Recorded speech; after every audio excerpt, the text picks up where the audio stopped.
I wonder if it's safe to watch a green screen. It's getting really wrinkly nowadays. And honestly, I really don't know.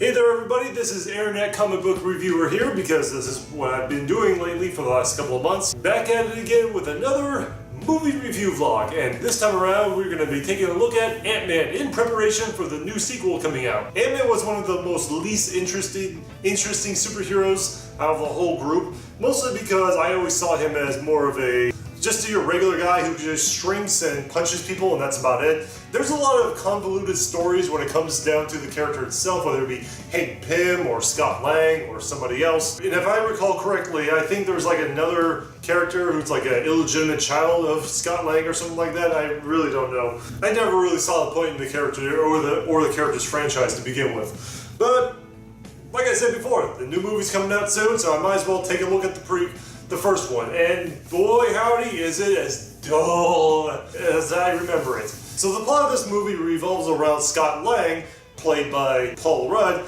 who is hired by Hank Pym, played by Michael Douglas, who pretty much tasks him to help him out to steal some formulas, a suit, and everything else from his old protege Darren Cross, who wants to recreate the Ant-Man formula for weapons purposes. And of course, like everything else, there's a lot of trials, shenanigans, and everything else in between, and I gotta say, it was as boring as I remember it.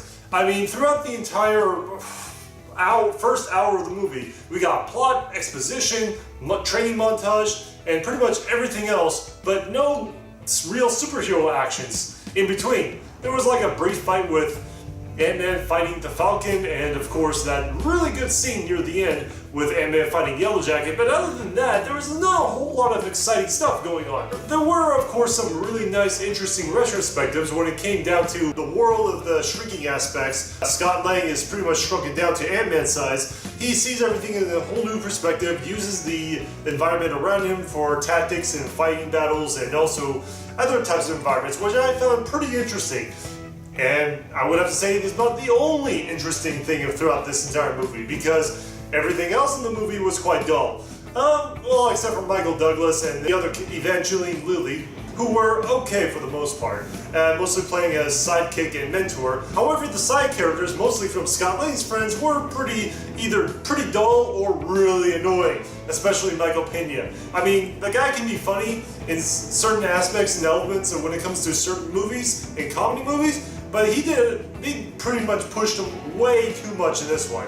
And from what I recall about this movie is that originally when they started promoting this way back in, I want to say 2013 or 2014 in Comic-Con, they did leak a promotional footage of it where it was pretty good, and it was also going to be written and directed by Edgar Wright.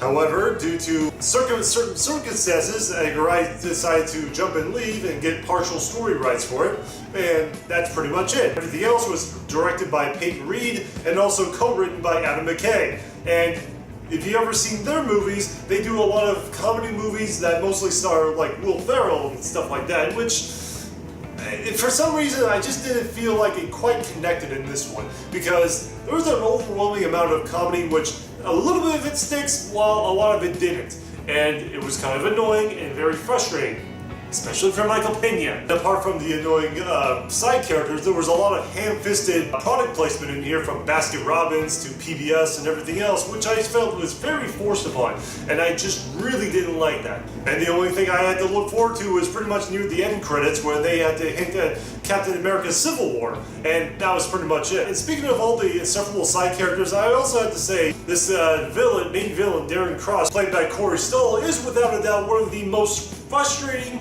and also most confusing type of villains I have ever seen. One of the worst supervillains I have seen so far in a comic book movie, and there are a lot. But with Darren Cross, who was also a Yellow Jacket, it felt like they didn't know what to do with the character itself. First, he was calm and collective while casually killing somebody, to apparently acting all crazy and sporadic, then for whatever reason tearing up.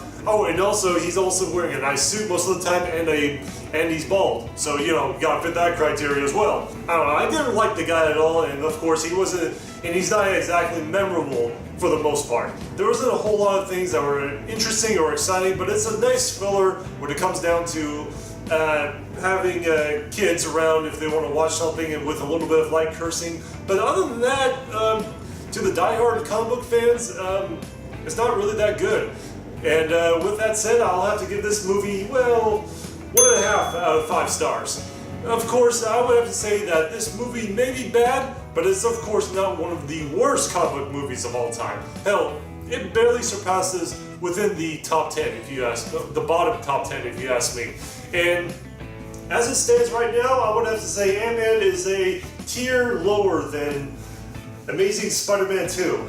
Yep, I'm going there, people. I do apologize. It is a little bit more terrible than Spider-Man 2. And with that said, this concludes this movie review vlog. And of course, if you guys like what you see, feel free to hit the like button, subscribe, or if you feel free to comment in the description box below to let me know if I'm wrong, or if you agree with me about the subject, or was there anything else that I missed that was either bad or good about this movie. And with that said, I will see you all next time.